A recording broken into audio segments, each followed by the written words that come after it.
भगवान विष्णु जी और माता लक्ष्मी जी।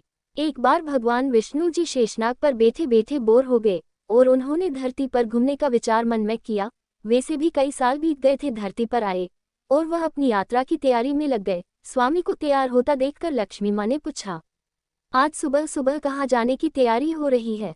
विष्णु जी ने कहा, है लक्ष्मी, मैं धरती लोक पर घूमने जा रहा हूँ। तो कुछ सोचकर लक्ष्मी माँ ने कहा, हे देव, क्या मैं भी आपके साथ चल सकती हूँ? भगवान विष्णु ने 2 पल सोचा, फिर कहा, एक शर्त पर।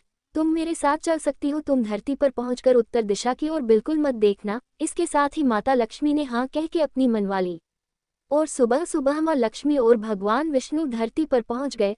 अभी सूर्य देवता निकल रहे थे। रात बरसात होकर हटी थी। चारों ओर हरियाली ही हरियाली थी। उस समय चारों ओर बहुत शांति थी और धरती बहुत ही सुंदर दिख रही थी।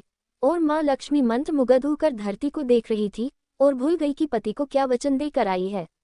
और चारों ओर देखती हुई कब उत्तर दिशा की ओर देखने लगी पता ही नहीं चला।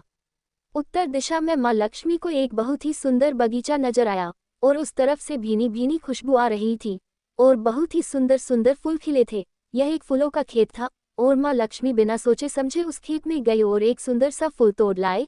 लेकिन ये क्या, जब माँ लक्ष्मी भगवान विष्णु के पास वापस आई तो भगवान विष्णु की आंखों में आंसू थे और भगवान विष्णु ने माँ लक्ष्मी को कहा कि कभी भी किसी से बिना पूछे उसका कुछ भी नहीं लेना चाहिए और साथ ही अपना वचन भी याद दिलाया। माँ लक्ष्मी को अपनी भूल का पता चला तो उन्होंने भगवान विष्णु से इस भूल की माफ़ी मांगी। तो भगवान विष्णु ने कहा कि जो तुमने जो भूल की है उसकी सजा तो तुम्हें जरूर मिलेगी। जिस माली के खेत से तुम नए बिना पूछे फूल तोड़ा है, यह एक प्रकार की चोरी है। इसलिए अब तुम 3 साल तक माली के घर नौकर बनकर रहो। उसके बाद मैं तुम्हें बैकुंठ में वापस बुलाऊंगा। माँ लक्ष्मी ने चुपचाप सर झुकाकर हाँ कर दी। आजकल की लक्ष्मी थोड़े थी और माँ लक्ष्मी एक गरीब औरत का रूप धारण करके उस खेत के मालिक के घर गई। घर क्या एक झोपड़ा था और मालिक का नाम माधव था। माधव की बीबी, 2 बेटे और 3 बेटियां थी। सभी उस छोटे से खेत में काम करके किसी तरह से गुजारा करते थे। माँ लक्ष्मी जब एक साधारण और गरीब औरत बनकर जब माधव के झोपड़े पर गई तो माधव ने पूछा, बहन तुम कौन हो और इस समय तुम्हें क्या चाहिए? तब माँ लक्ष्मी ने कहा, मैं एक गरीब औरत हूँ, मेरी देखभाल करने वाला कोई नहीं। मैंने कई दिनों से खाना भी नहीं खाया, मुझे कोई भी काम दे दो, साथ में मैं तुम्हारे घर का काम भी कर दिया करूँगी। बस मुझे अपने घर में एक कोने में आसरा दे दो। माधव बहुत ही अच्छे दिल का मालिक था, उसे दया आ गई। लेकिन उसने कहा, बहन मैं तो बहुत ही गरीब हूँ, मेरी कमाई से मेरे घर का खर्च मुश्किल से चलता है।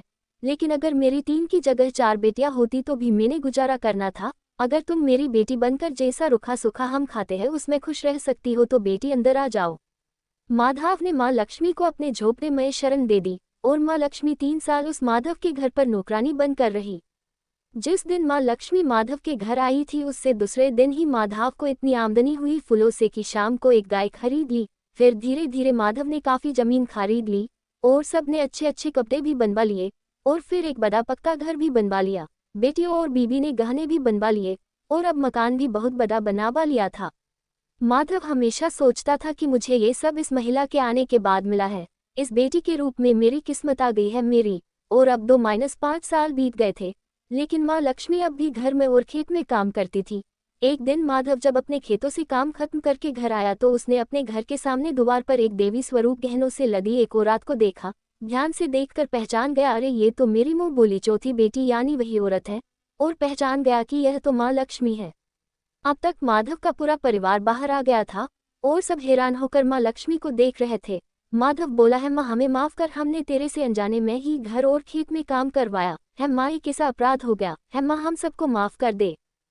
अब माँ लक्ष्मी मुस्कुराए और बोली, है माधव तुम बहुत ही अच्छे और दयालु व्यक्ति हो। तुमने मुझे अपनी बेटी की तरह से रखा, अपने परिवार के सदस्य की तरह से। इसके बदले मैं तुम्हें वरदान देती हूँ कि तुम्हारे पास कभी भी खुशियों की और धन की कमी नहीं रहेगी। तुम्हें सारे सुख मिलेंगे जिसके तुम हकदार हो। और फिर माँ अपने स्वामी के द्वारा भेजे रथ में बैठकर बैकुंठ चली गई।